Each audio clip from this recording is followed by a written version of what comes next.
Selamat pagi, Assalamualaikum warahmatullahi wabarakatuh. Hari ini kita melakukan pembelajaran tidak seperti biasanya ya. Jadi hari ini kita menggunakan YouTube channel untuk sistem pembelajarannya. Sebelumnya sudah Ibu Ibu kasih tahu ke si pennya ya, bagaimana sistemnya. Silakan nanti berperan aktif ya dalam pembelajaran ini. Oke, hari ini kita akan membahas tentang model asuhan kebidanan di beberapa negara. Namun, nanti yang akan mendalam kita bahas dalam pertemuan hari ini adalah model asuhan kebidanan yang dilakukan di negara UK, United Kingdom, atau biasa kita sebut dengan negara Inggris. Ya, oke.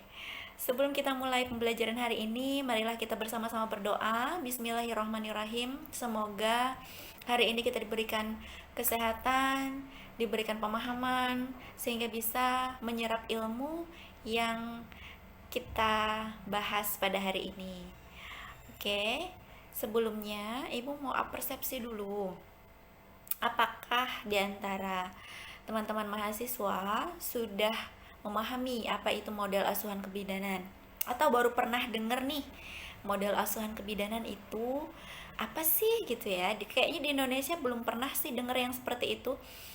Kalau kita bicara di Indonesia, misalnya kita menanyakan kepada bidan praktik mandiri, bidan yang bekerja di rumah sakit atau bekerja di puskesmas. Ibu melakukan asuhan kebidanan itu menggunakan model asuhan apa ya? Nah, kalau kita menanyakan seperti itu, kayaknya bidan-bidannya pada bingung gitu ya, model apa ya? Kayaknya di Indonesia nggak ada tuh pakai model-model asuhannya. Jadi, memang di Indonesia kita belum menggunakan sistem model asuhan pembelajaran. Yang kita tahu hanyalah melakukan asuhan kebidanan sesuai standar yang sudah ditetapkan oleh organisasi profesi, yaitu IBI. Seperti itu ya, sudah bisa dipahami. Jadi kalau model asuhan kebidanan ini masih belum familiar di telinga kita, itu sah-sah saja memang, karena di Indonesia model asuhan kebidanan masih belum diterapkan. Nah, sebelumnya Ibu mau menjelaskan dulu atau menerangkan dulu model asuhan kebidanan itu apa? Model, pernah dengar nggak kata model? Kalau kita mau menjahit baju, itu modelnya gimana sih? Kalau kita misalnya mau apa ya, menggambar, itu modelnya kayak apa sih? Model itu adalah acuan juga sebenarnya, acuan yang dibuat untuk melakukan asuhan kebidanan, yang berupa itu isinya adalah bentuk asuhannya seperti apa, termasuk di dalamnya itu ada filosofinya seperti apa. Sebenarnya ada banyak jenis model asuhan kebidanan ya. Yang pertama misalnya asuhan dengan model continuity of care, kemudian partnership care, holistic care, evidence based care, individualist care, kemudian personalized care. Itu adalah bentuk-bentuk atau jenis-jenis dari model asuhan kebidanan. Terus gimana Bu? Kalau ANC itu masuknya apa? ANC itu adalah standar asuhan kebidanan antenatal care. Bentuknya seperti apa? Itu tergantung bidannya mau melakukan model yang seperti apa.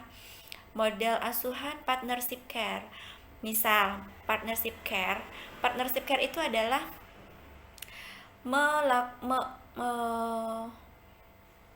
memperlakukan pasien itu seperti partner, teman. Jadi dia bukan orang sakit yang harus diobati, bukan juga bawahan kita atau orang yang lebih pemahamannya lebih jelek daripada kita, atau orang lain yang baru kita kenal, bukan seperti itu. Kalau partnership care itu adalah memperlakukan pasien itu seperti teman atau partner. Bisa saja antenatal care itu dilakukan dengan partnership care. Bisa saja dilakukan dengan individualis atau personalized care. Personalized itu seperti apa? Yang asuhan yang mempersilahkan pasiennya untuk menentukan sendiri mau seperti apa asuhannya? Ibu saya maunya asuhannya di rumah aja, berduaan sama ibu aja. Atau ibu saya pengennya asuhannya nanti seperti ini loh, ibu tuh ngomongnya harus keras, ibu harus ngomongnya harus lembut. Saya mintanya nanti ibu harus santun, ngomongnya lembut. Nah, seperti itu namanya personalized care atau individualized care. Itu pasiennya yang menentukan mau seperti apa. Ibu nanti saya diberdayakan ya, maksudnya saya diikut sertakan dalam keputusan. Misalnya gini, nanti saya melahirkan itu mau eh, melahirkannya dengan cara mengedannya dengan cara duduk. Saya nggak mau mengedan dengan cara berbaring. Nah, yang seperti itu adalah personalized care.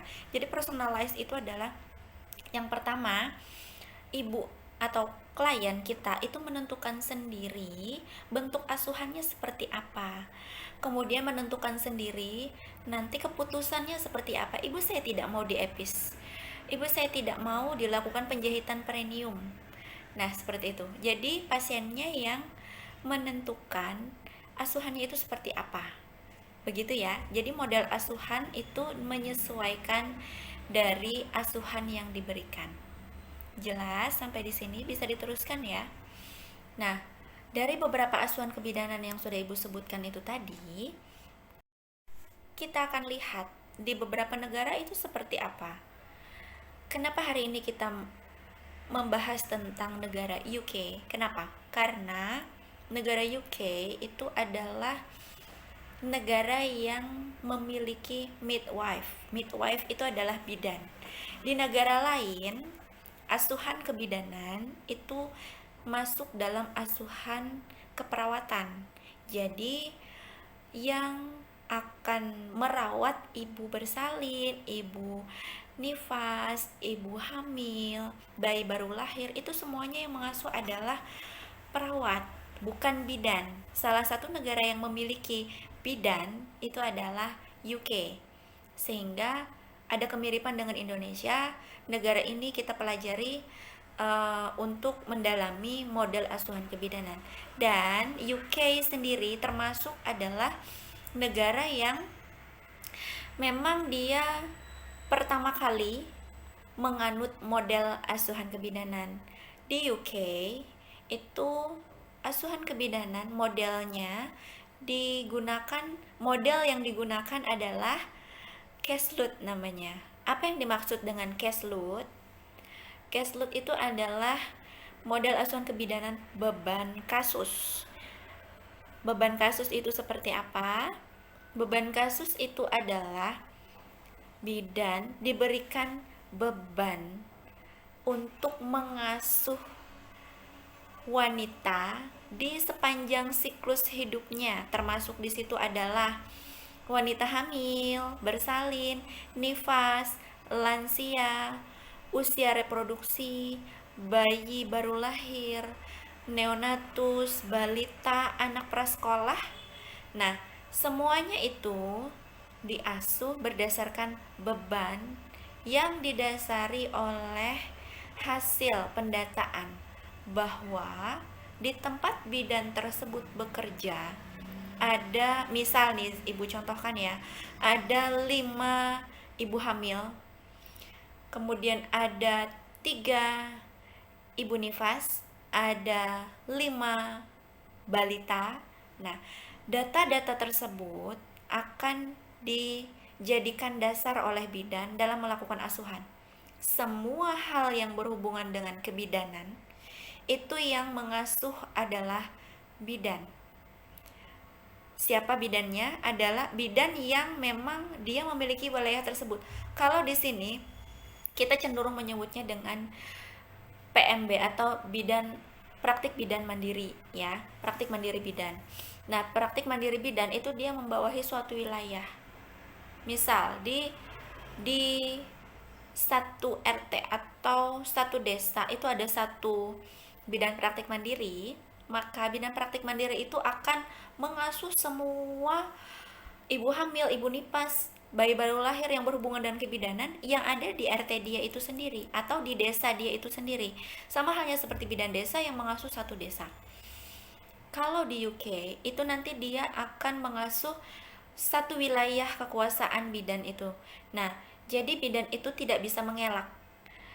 Tidak ada ceritanya bidannya tidak ada, sedang keluar kota atau sedang di luar. Nah, ketika bidan itu akan keluar kota, dia akan mencari bidan pengganti atau asistensi yang akan meneruskan asuhan kebidanan selama bidan itu tidak berada di tempat. Seperti itu. Kemudian, beban kasusnya seperti apa? Jumlahnya yang menyesuaikan dengan data yang ada di tempat wilayah kekuasaan bidan itu tadi. Maka dialah yang akan mengasuh semua yang ada, semua asuhan kebidanan yang ada di situ. Dengan sistem berkelanjutan. Nah, apalagi ini sistem berkelanjutan? Sistem berkelanjutan itu yang tadi sempat Ibu bilang sebelumnya ya. Sistem berkelanjutan itu ada continuity of care, yaitu bidan itu mengasuh pasien tersebut semenjak dia hamil, melahirkan, nifas, sampai nanti dia punya anak, bayi, anak balita. Itu nanti yang mengasuh ya bidan itu sendiri. Maka akhirnya dia melakukan model asuhan kebidanan continuity of care, model asuhan kebidanan berkelanjutan tanpa disengaja. Itu namanya adalah continuity of care. Kenapa dia melakukan continuity of care?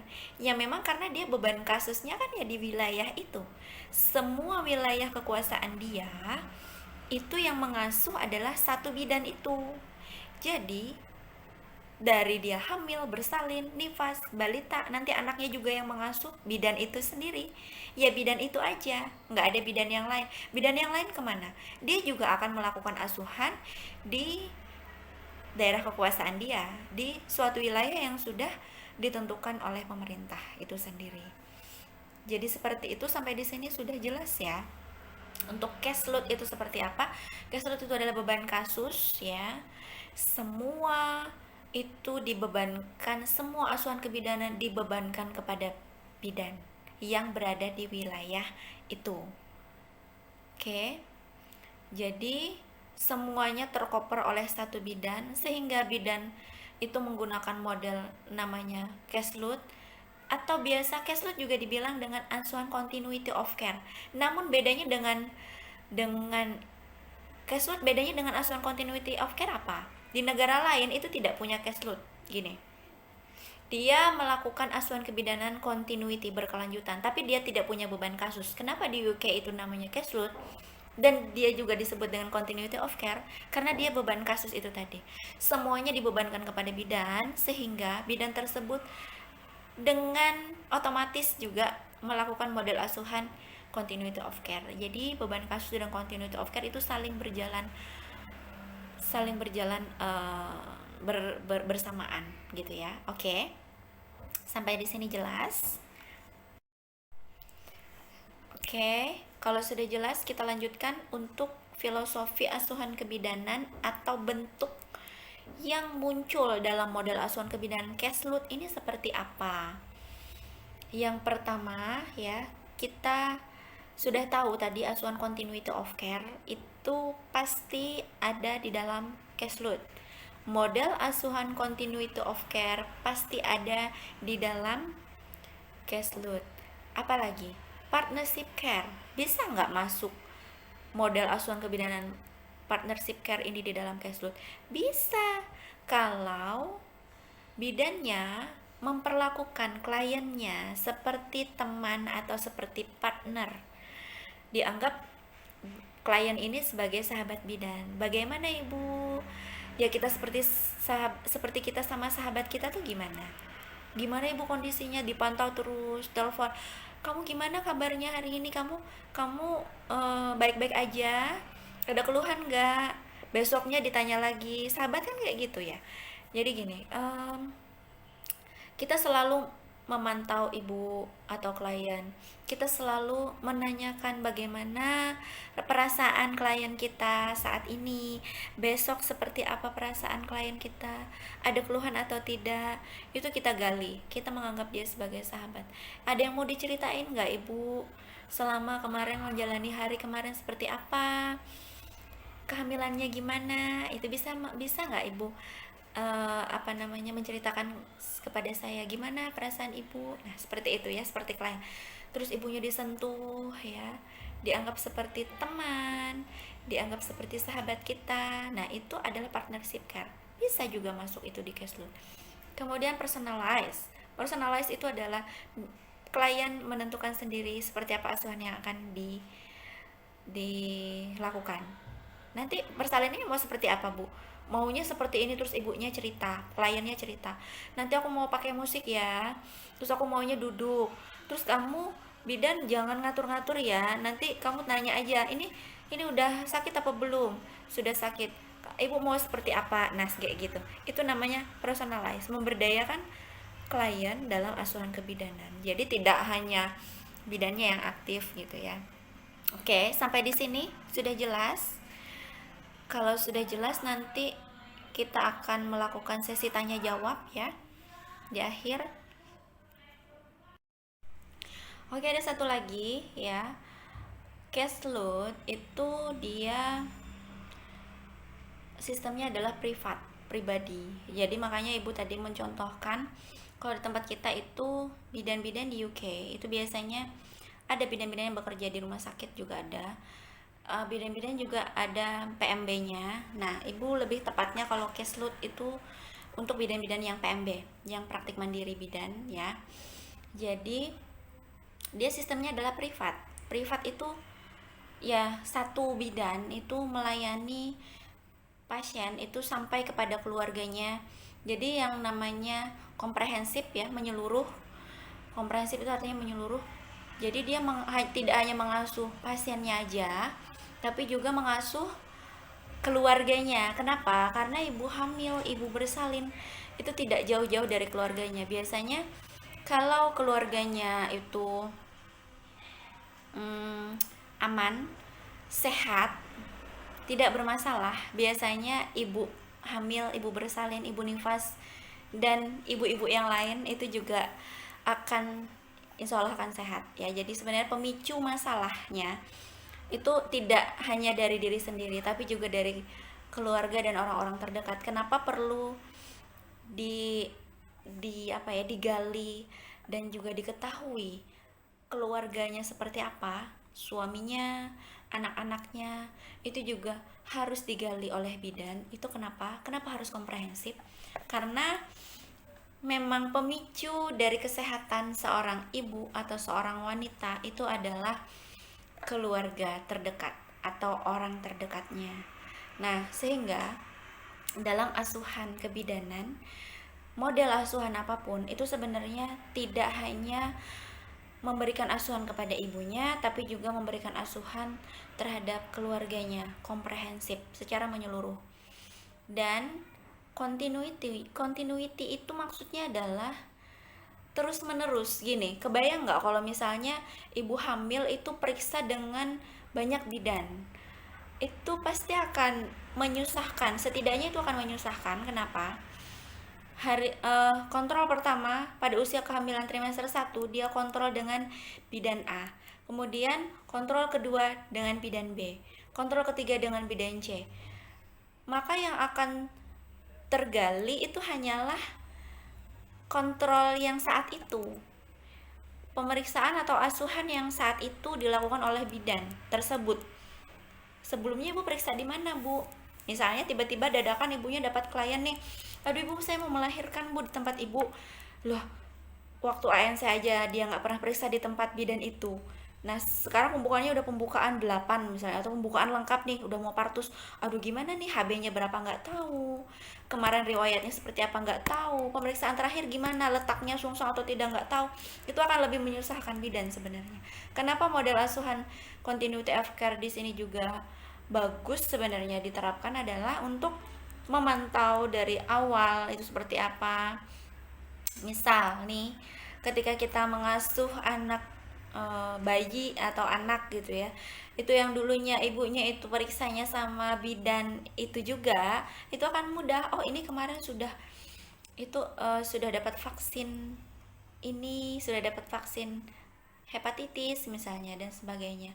Oh ini kemarin lahirnya dengan sungsang misalnya, dia udah tahu oh dia lahirnya dengan sungsang kemarin brah misalnya gitu, berarti ini harus ditangani secara serius dan sebagainya. Ini Apgarnya kemarin lemah, oh pantas aja dia mengalami kejang demam dan sebagainya. Nah itu bidan, kenapa harus dengan satu bidan continuity of care itu lebih baik ya. Kenapa? Karena bidan itu sudah tahu seluk beluknya seperti apa. Oh ini keluarganya seperti ini, dia udah tahu, dia udah menggali semenjak ibu tersebut hamil, dia udah menggali. Nanti oh partusnya kok ini nggak ada yang mendampingi ya, oh ya ternyata memang keluarganya seperti ini dan seperti itu udah tergali sebelumnya saat dia melakukan pemeriksaan kehamilan. Nah seperti itu. Klien juga bisa untuk di United Kingdom ya, klien yang cash load itu juga bisa melakukan, minta saya maunya home care gitu, saya mau dilakukan asuhan di rumah saya sendiri, partus di rumahnya sendiri, bisa asalkan direncanakan, asalkan terencana. Pada saat hamil dia juga sudah bilang sama bidan, bidan nanti pada saat partus saya maunya di rumah saya sendiri, nanti bidannya akan melakukan persiapan-persiapan. Nggak bisa dong langsung apa tuntung datang klien ke tempat kita, bidan saya mau melahirkan di rumah, saya telepon bidan, pasiennya telepon bidan gitu ya, kliennya, bidan saya mau melahirkan di rumah saat ini juga, bidannya harus ke rumahnya di mana, alat yang sudah disiapkan di rumah apa aja, alat partus yang dibawa harus apa aja. Itu kan akhirnya tidak bisa, dia nggak bisa personalize, akhirnya nggak bisa harus sesuai dengan kebutuhan pasien, nggak bisa partnership care, akhirnya kan bidannya marah-marah tuh, gimana sih kok baru nelpon sekarang, kenapa nggak dari awal-awal. Nah itulah fungsinya cash load dan continuity of care itu seperti itu. Nanti kita sudah terencana sebelumnya, nanti kalau udah trimester 3 aku maunya yoga ya, nanti aku diajarin yoga, pasien atau klien itu boleh seperti itu ya. Oh gitu, ya udah berarti bidannya belajar yoga dulu setidaknya. Kalaupun dia udah tahu yoga itu seperti apa, dia pasti merefresh lagi untuk mengajarin kliennya itu tadi mau diajarin yoga. Aku maunya nanti di trimester 3 itu menggunakan gimbal. Nah, penggunaan gimbal seperti apa? Yang namanya bidan itu tidak semuanya di luar kepala ya. Jadi ketika dia akan menyesuaikan kebutuhan kliennya seperti apa. Ketika kliennya akan mintanya nanti mau diajarin gimbal, hangover, atau misalnya dengan terapi apa ya, meditasi, atau misalnya dengan terapi, misalnya dengan eh, apa ya, aromaterapi dan sebagainya, itu kan pasti bidannya nyiapin dulu, nggak mungkin langsung langsung bisa dilakukan asuhan dengan yang diperlukan oleh kliennya. Bisa seperti itu karena apa? Karena terencana. Bisa direncanakan karena apa? Karena continuity. Ya. Kenapa Cashload bisa melakukan seperti itu? Karena Cashload dengan otomatis dia melakukan continuity of care. Jadi semuanya bisa terencana terlebih dahulu. Home care kenapa diperbolehkan di UK? Karena mereka sudah melakukan pencegahan infeksi tingkat tinggi. Rumah-rumah di UK itu bisa disetting dengan pencegahan infeksi tingkat tinggi ya. Jadi tidak ada lagi takutnya nanti oh di rumah, ya beda sama di Indonesia ya, mungkin ranjangnya seperti apa, mungkin kasur yang ditaruh di lantai itu bidannya gimana nolongnya, sakit pinggang ya bidannya nanti ya. Terus nanti kalau pas bayinya sudah lahir, kain sepertiganya gimana, kain sepertiganya menggunakan kain habis uh, menggunakan kain yang baru dipakai buat ngelap apa gitu ya, nggak bisa, nanti penjagaan infeksinya akan kacau ya. Kenapa di Indonesia tidak boleh lagi menggunakan tidak boleh lagi asuhan persalinan di rumah ya, karena rumah-rumah di Indonesia itu tidak terstandar, belum terstandar ya, maksudnya tidak bisa kita lakukan standarisasi. Ada yang rumahnya jauh ya di tengah sungai, ada yang rumahnya itu tidak ada embernya, atau rumahnya itu pencegahan infeksinya itu tidak belum terstandar sehingga tidak bisa dilakukan home care di rumah. Kalau di UK karena dia terencana, dan bisa disetting, maka seperti itu. Kalau di Indonesia kan tidak terencana, ada saja pasien yang tiba-tiba nelpon, Bu saya maunya lahirkan di rumah nih, udah ini lengkap, ini udah kepalanya udah di luar, ya akhirnya kan tidak terstandar seperti itu. Oke, sampai di sini sudah jelas. Nanti kalau misalnya ada yang mau ditanyakan, silahkan ditanyakan di WhatsApp grup ya. Nah, jadi di UK itu kliennya boleh mau minta, misalnya dia mau dirawat di rumah, atau misalnya mau bidannya aja deh yang kunjungan ke rumah, aku lagi males nih ke bidan misalnya kayak gitu, atau aku lagi ada keperluan, jadi nggak bisa ke tempat bidan, jadi bidannya yang datang ke rumah. Nah itu bisa banget kalau misalnya kliennya minta seperti itu asuhannya, atau misalnya mau bersalin di rumah gitu, bisa. Jadi di UK itu sebenarnya sampai sekarang itu bisa bersalin di rumah. Kenapa? Karena satu, masyarakatnya sebenarnya untuk pencegahan infeksinya itu sudah bagus, sudah patuh ya, sudah terstandar untuk pelayanan infeksi di UK. Itu yang pertama. Yang kedua, ketika kita sudah melakukan asuhan kebidanan caseload atau continuity of care, otomatis itu akan terencana. Jadi nggak ujuk-ujuk yang kayak misalnya ada kasus kayak gini ya, tiba-tiba datang aja pasien, ibu saya mau partus bu, ini loh kayaknya kamu nggak pernah periksa di tempatku deh. Iya tapi ini saya mau partusnya tempat ibu gitu kan, sering ya seperti itu ya kasusnya. Itu bidannya udah nggak bisa ngapa-ngapain tuh, ya udah tolong aja, ini saya udah nolong aja udah syukur banget gitu kan, daripada nggak ada yang nolong gitu kan. Nah karena nggak salah juga sih sebenarnya bidan yang seperti itu. Kenapa? Ya tiba-tiba datang gitu, kita nggak tahu ini gimana gimana riwayat sebelumnya, kita nggak tahu dulu ANC-nya gimana, HB-nya berapa, itu kita nggak tahu. Terus kita juga bingung nih mau nolong gimana. Ya udahlah, yang penting sesuai standar aja udah ditolong, mudah-mudahan bismillah, mudah-mudahan nggak ada kasus apa-apa, nggak ada penyulit apa-apa gitu ya. Ya alhamdulillahnya biasanya itu tertolong aja. Tapi kita nggak tahu kalau misalnya ada kegawat daruratan dan sebagainya. Nah kalau di UK ya nggak bisa, karena kan dia udah punya beban kasusnya sendiri. Yang partus di bidan itu ya pasti otomatis yang memang periksa hamilnya ANC-nya ya di tempat dia itu. Jadi sebelumnya dia udah antisipasi. Kalau misalnya kliennya pengen di rumah, ya it's okay, nanti tinggal di setting aja di rumah. Itu nanti settingannya seperti di klinik, kamu harus beli kasur yang seperti ini, kamu harus sediakan setting ruangannya yang seperti ini ya, kamu harus sediakan setting ruangannya yang didisinfektan dulu atau didekontaminasi dulu ruangannya sebelumnya.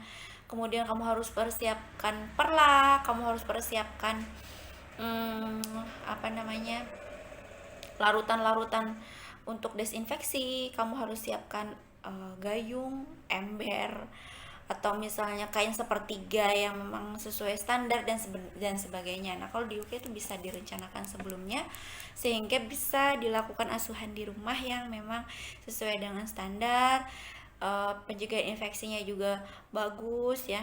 Kalau di Indonesia sepertinya tidak bisa diterapkan. Zaman dulu kita masih bisa partus di rumah, masih bisa ditolong di rumah gitu ya kalau persalinan. Kalau sekarang sudah tidak boleh lagi, udah pemerintah menetapkan tidak boleh lagi untuk melakukan pertolongan persalinan di rumah klien, harus di fasilitas kesehatan. Kenapa? Karena banyak beberapa rumah klien yang memang tidak sesuai standar. Misal ada kasurnya yang hanya kasur biasa yang di lantai gitu ya, bidannya gimana nih posisinya kok susah gitu ya nolong partus yang mendedek di lantai kayak gitu, gimana ya nolongnya, nanti lama-lama bidannya bisa sakit pinggang gitu ya.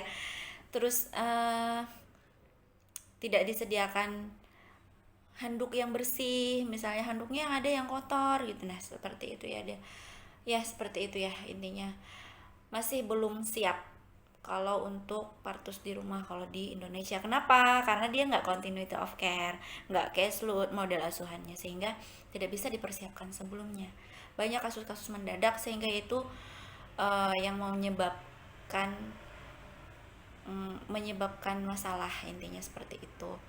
Kemudian Untuk di UK itu dia sudah menerapkan juga personalize itu bisa diaplikasikan kalau kliennya sudah diberikan pendidikan kesehatan sebelumnya, sudah diberikan edukasi sebelumnya bahwa sebenarnya untuk asuhan kebidanan agar berhasil itu tidak hanya mengharapkan dari tenaga kesehatan dari bidan saja, tetapi juga kliennya juga harus ikut serta, harus paham ini, seperti misalnya supaya perineumnya tidak robek luas itu bagaimana mengatur pernapasan itu sudah diedukasi sebelumnya pasiennya, kliennya itu sudah diedukasi sehingga untuk nanti asuhan persalinannya mudah, dia udah paham, dia udah tahu ilmunya jauh-jauh hari semenjak dia ANC pertama, ANC kedua, sebelum dia trimester ketiga. Trimester pertama udah diajarin, trimester kedua diulang lagi, trimester ketiga diulang lagi, bagaimana cara bernapas ketika persalinan, apa saja yang harus dipersiapkan ketika persalinan, itu sudah direncanakan sebelumnya sehingga pada saat persalinan tidak lagi tidak lagi dia merasa kesulitan dan sebagainya. Seperti itu. Banyak sebenarnya kemudahan-kemudahan dan keuntungan-keuntungan ketika kita melakukan continuity of care. Semuanya akan lebih terencana, semuanya akan lebih mudah ya. Model asuhan yang seperti apapun akan bisa diterapkan ya. Seperti itu. Sepertinya cukup ya untuk materi hari ini tentang model asuhan kebidanan di luar negara atau di beberapa negara lain. Yang hari ini kita bahas mendalam itu adalah negara UK ya, United Kingdom atau negara Inggris. Nah, untuk sesi selanjutnya akan kita lanjutkan di WhatsApp grup kelas. Jadi nanti Ibu akan memberikan pertanyaan kepada teman-teman mahasiswa yang nantinya akan dijawab dan nanti ada sesi pertanyaan juga di akhir. Oke, semoga hari ini menyenangkan, semoga hari ini sehat selalu dan dilancarkan semua urusannya. Sampai ketemu lagi di pertemuan selanjutnya yang mungkin akan berbeda ya sistemnya, tidak lagi menggunakan YouTube channel. Assalamualaikum warahmatullahi wabarakatuh.